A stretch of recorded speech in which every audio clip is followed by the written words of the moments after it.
ganun pa rin dati. Okay. Tapos, okay lang ba sa yung salitan kayo ng dalawang tindera? Para kung may time kang ano, gari, ikaw nga, Monday, tapos bukas may isa akong tindera. Tapos ikaw na naman sa Wednesday. No? Salitan kayo. Okay lang yun. Para hindi kayo masyadong persado. Kung may lalakarin kayo, may araw. Tapos, ganito, lagi na to. Yung mga mag-ingat ka sa timbangan. Ayos naman yung timbangan. Kasi ang ano natin dito is yung tagas ng benta kung saan yun napupunta kung masisod ka. Yung sa timbangan, kailangan hindi ka magkamali. Yung ayos, yung sa presyo, sa pagtimbang, sa pagpindot. Yung timbang niya, dapat naka-zero siya. Pag nag-negative yan, short ka doon. Yun ang lagi mong bantayan. Tinuruan na kita sa pera. No? Yung sa pera, 1,500. Yan lang mong bantayan. 1,500. Kasi ako, 2 bisis, nung nakaraan lang, 2 bisis akong tinigil. 1,000.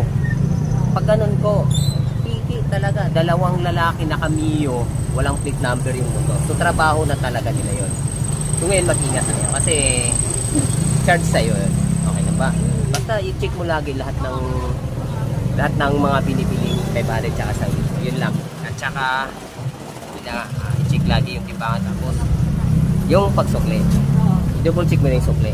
Kasi yun nga, pag nagkamali ka, ano rin yan sa benta. Tapos yung discount isulang mo lang. Piso 2 lang. Kumare. Kung hindi manghihingi, di ayos. Tapos yun nga, pag short sa benta, ano tayo? Okay, sige. Dito, yung pwesto natin to hanggang alas 8. Alas 7 pa lang, te. Ito, kung hindi uulan, tupiin mo na to. Tapos yung kalat, inaano ng barangay, yung kalat. Linisin na lang. Tsaka yung ito yung dati kong laging nararanasan ko sa mga dating tindera. Yun yung bawal na bawal yung baguhin yung presyo ng saging. Presyo natin, ha? Yun ang pinakabawal. Yun lang. Tsaka salitan, yun nga, salitan. Okay lang. Basta yun lang naman, ha? Mga basic lang naman. Basic. Yun nga, sa sobrang basic, pag hindi mo napansin yung timbangan at sa pagsukli, sayang naman yung pinaghirapan natin. Piki. Kaya grabe, super dami talaga namimiki. At saka sinitsempo na nila yung pag maraming bumibili. Yan, sitsimpuhan ka yan. Madalas talaga hindi ako kumukuha ng 1,000. Kanina lang kumuha yung nandiyan kami. Kumuha.